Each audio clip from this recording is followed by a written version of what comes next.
Hey golfers, I'm Drew Mahowald with Second Swing Golf, here joined by Chris Voshall in the Swing DNA lab at the Foundry. Yes. With a new iron model from Mizuno.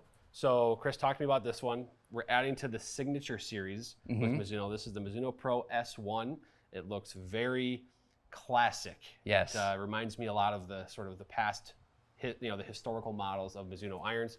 What do we have here with the S1? So S1, S stands for Signature Series. Earlier this year, we launched the Mizuno Pro S-3 iron, which was a very clean, classic, shallow cavity design. This takes everything that has and brings it to the muscle back world. So the Mizuno Pro S1 is going to take all those things that make a Mizuno golf club feel good, perform good, but ultimately it's not about forgiveness. This is about feel and precision. So with that muscle back design, you're gonna see a couple things going on. You're gonna see a little channel back right here. It's gonna help us control that center of gravity ever so slightly, raise it on the scoring iron to give you that little bit more penetrating ball flight, but also slightly increase the vertical MOI as well, just so you get really consistent launch conditions.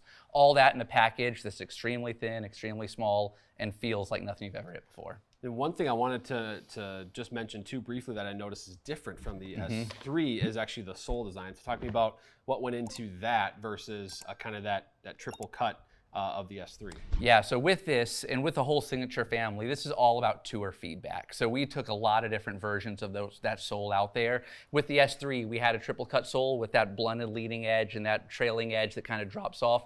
This is a little bit more of a traditional sole, but it is narrower with more camber and actually a little bit more bounce as well. So adding that bounce and that camber is going to allow it to enter and exit that turf really cleanly, but ultimately it doesn't have that super blunted leading edge that we had on the other one. Sure. Well, we have some testing to do here, so yeah. I'm really curious to see how this thing performs. Absolutely. Let's hit some. Joining us for the testing portion, we have Brady Hawxhurst, fitting manager from our Dallas store. So Brady, for those that aren't familiar with you quite yet, tell us about yourself, your game, and your experience with Second Swing.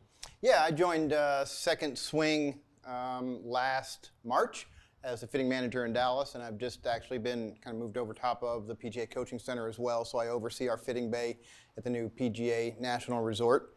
PGA member, lifelong in the golf industry, been playing a long time, played Mizuno irons for part of my life, so I'm happy to be here and see what a great facility this is, so it's been fun. Yeah, this is kind of a mind-blowing place for our first visit. So, of course, really cool thing about it, new irons to test. So Brady, one thing I want you to do before hitting any shots is just give me your feedback on how that looks. Set it down, or at address, put the club head in your hand like that. Tell me what you see.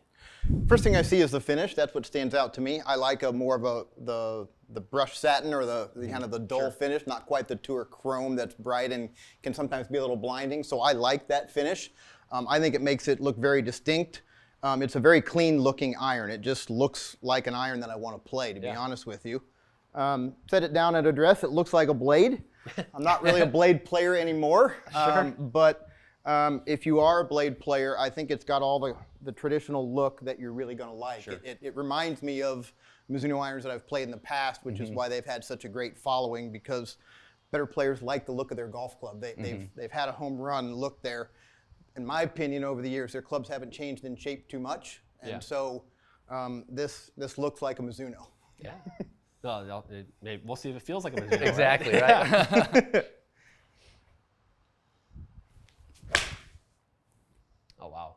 Really nice strike there. I mean, that's a pretty good first swing there. Got a tiny baby draw going right at the flag. So, Brady, what are your typical, from a 7-iron, what would you expect numbers-wise to get? Probably about 160, 165. On the carry or total? Carry. Okay. I'm slowing down a little bit, getting older. It's a little bit in flux for me, but I'm guessing, not fully loose yet, I'm guessing that probably about 162. That was really good. So what I'm seeing here is this, Here, let's, I'm going to get the normalized. Exactly. But we got 172 carry on that one. Okay. A little warm out here. It's hot out here, though. Yeah. It's hot. Here in the heat, you get loose quick. Right? Yeah.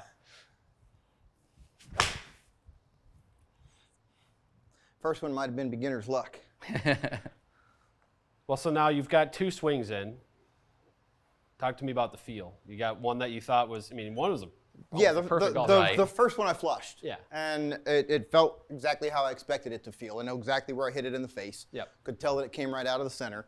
That one wasn't nearly as good of a swing, but the feel was still very similar. It wasn't an off-putting miss-hit. Okay. And that's one thing that I talk about in fitting with players is I want players to pick the golf club that the miss-hits feel the least bad.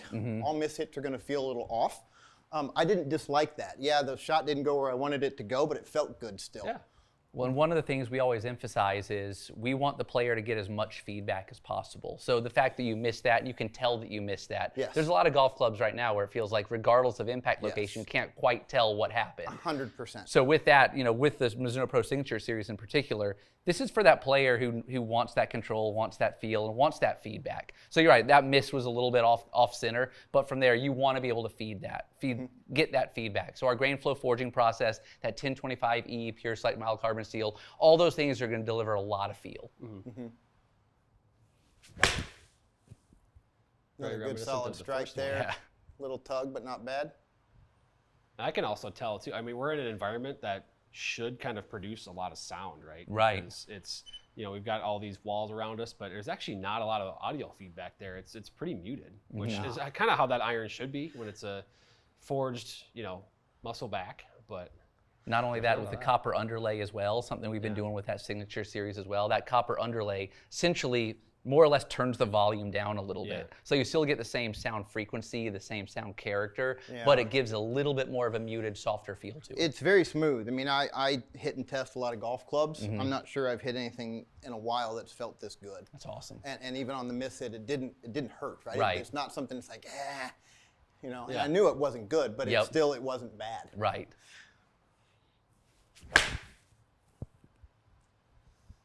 Again, not my best, but still oh yeah. still fairly reasonable.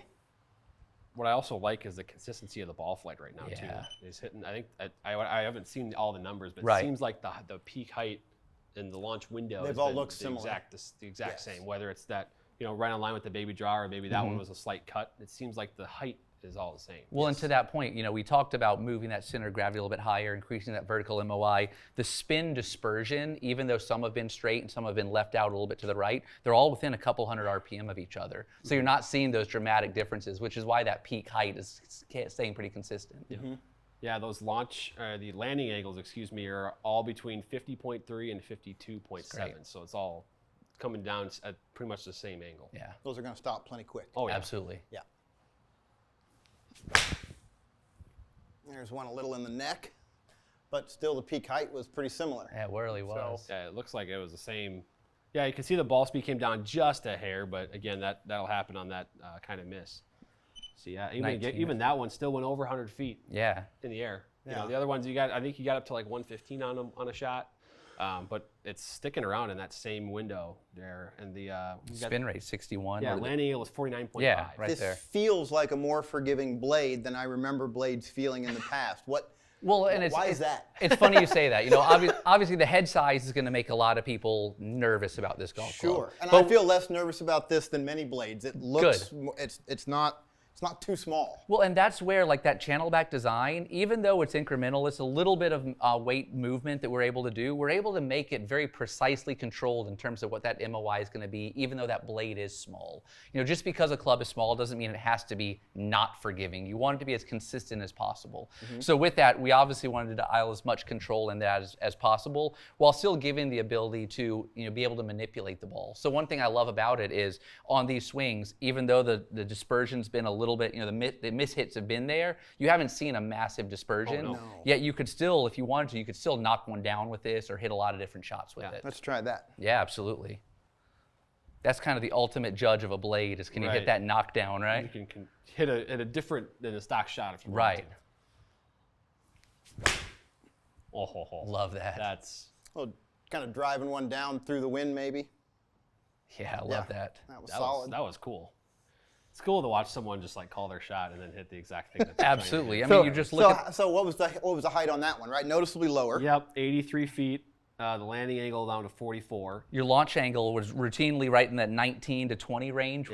Previously, you knocked that down to 14.5, but your spin didn't drop dramatically. That's a great thing. Yeah. You know, it dropped from about 61 to 59, only 200 RPM with almost a 5-degree change in launch. Yeah. That's pretty dramatic. Yeah, so living in Texas, right? Yeah. Our spring times are pretty windy, so that's a shot that I think players need to have. Absolutely. And having confidence in your golf club to be able to produce that, yet still have the spin so it doesn't get out of control. Right. That was fun to watch. That was fun.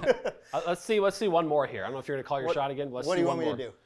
Oh man. How about a high draw? That's those couple first pure ones were that. I want to see that one more time here. Oh yeah. Oh. Love it. That's fun. Yeah. So probably, I imagine the distance might go up a little bit just because it's got the draw to it. Yeah, not really though. That's kind of nice. Yeah, not too much. Launch angle back up to that 19. Spin come down much on the draw? 5,700. Okay. So about 100 RPM less than that last one. So really not much difference at all. Yeah, that was so. The average carry with all of those shots was call it rounded up to 171, and that one was 175.6. So your kind of high draw shot was really only 4 yards further than your average carry for all of them. And pretty normal because a draw typically is going to be that's what I'm delivered saying. with a Sometimes closed face, a little less loft, a little less spin. Same with some irons, you hit that draw, and when you're trying to draw, and sometimes it's 10 yards further than average, or even more. So that's kind of what I was curious about. But in terms of the entire number layout here, I'm just going to run through them here. Average club speed was 89 miles an hour, ball speed 122, and then the spin was at 62.05 for average. So for carry, we were at 170.6. The total was 176.7. Average height 105. And again, the deviation numbers are so tight that even though you had maybe one that you didn't love contact-wise, to see everything stay pretty tight there in the. And this is the first time I've hit the golf club, and that's what impresses me. Is I know I'm not sharp. I haven't really had a good warm up, right? And I know I haven't hit the same place in the face. But to hear that those numbers are that consistent, it got me pretty excited about the golf club. Yeah, no. I think this is going to open the door to more people playing blades for because they're harder to hit traditionally. This is not intimidating in terms of look. It's on the smaller side, yes. But the consistency of feel across it is something that I think is really good. Well, and with the Signature Series, it's designed to be a mix and match set too.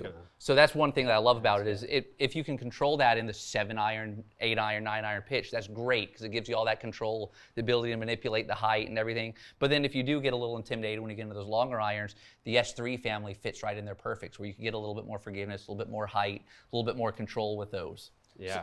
So let me ask you, where if we start to blend these into the S3, what's your criteria for where you would start to move that player into something more forgiving? How do you guys think about that? To me, I think about it, it's very player specific. I like to ask myself as a golfer, at what point am I trying to just hit the middle of the green versus at what point am I trying to work it? That's kind of how I break my set. For me personally, a 6-iron is one that I'm not necessarily trying to do much with. So I tend to break things between the 6 and the 7. Some players with a little bit more speed than me, that may be between a 6 and a 5.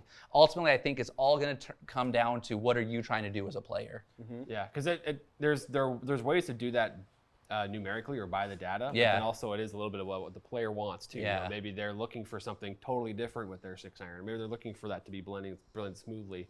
So there's different ways to approach that. But from this and from the way Brady was hitting that, I don't know. The testing is pretty good first impression to me for the Mizuno Pro S-1 here. Absolutely. I'm blown away by how it feels, even on some of the mishits. Good. Right? It's not something that's harsh and that at the instant that you hit it's like, that one's not going to turn out good. Right. I hit one that didn't feel good, obviously, but it didn't give me that feeling like, oh no, where's it going?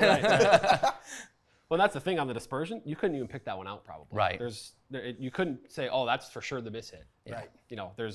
That's the really, I think, cool part about this is you were surprised at how forgiving it was in addition to the feel. So this has been a great little testing session. Brady, thanks for joining us today and doing the testing. This was pretty happy fun to be watch. here. Thank you. Awesome. All right, Chris, testing complete there. We saw quite a show from Brady as far as hitting this Mizuno Pro S-1. What were your just kind of initial takeaways from that testing session. First off, Brady says he's not a blade player. He could be a blade player all day long. Right. Hit the ball great. The numbers were exactly what I expected them to be. It's not overly jumpy. It's very controlled. Different locations on the face, but still very consistent results with that muscle back. Which again, not the most forgiving club in the world, but for a ball striker like Brady, it's no problem. So what I loved to see was the comments on the feel and the consistency of the spin rate, peak height, and the ability to keep that landing angle. Yeah, everything was very consistent. Again, even on the maybe one or two shots that weren't, center strikes, seemed like you couldn't really pick those out on the dispersion, which I was really encouraged by. So, of course, the question we always ask in these is really who is this club for? And so I think we've talked about throughout the testing the answer to this question. Right. What type of player is most likely going to see Mizuno Pro S-1s in the bag? Yeah, so obviously the player profile for this is that really low handicap. But ultimately, the beauty of that signature family and the Mizuno Pros in general is the ability to mix and match throughout the set. So while a full set of these will really be only for those tour level or super elite amateur players, I feel like a lot of players could handle the scoring irons of these. So if you like something super compact with a ton of feel and you want to be in control of what that ball's doing versus the club dictating a lot of it, then I feel like that's the type of player who's going to love these. Yeah, well, there's a lot of those players that are watching right now and are curious about these. Obviously, Mizuno irons have a certain lore to them that have drawn a lot of people in. So golfers, if that's you, go get fit. Schedule a fitting with Second Swing. We'll get you dialed in for the Mizuno Pro S-1, or maybe it's a combo with the S-3s as well. But we saw today the performance is pretty darn good. The feel, the look, everything's awesome. So Chris, thank you for joining today and for your time. Anytime. Thank you all.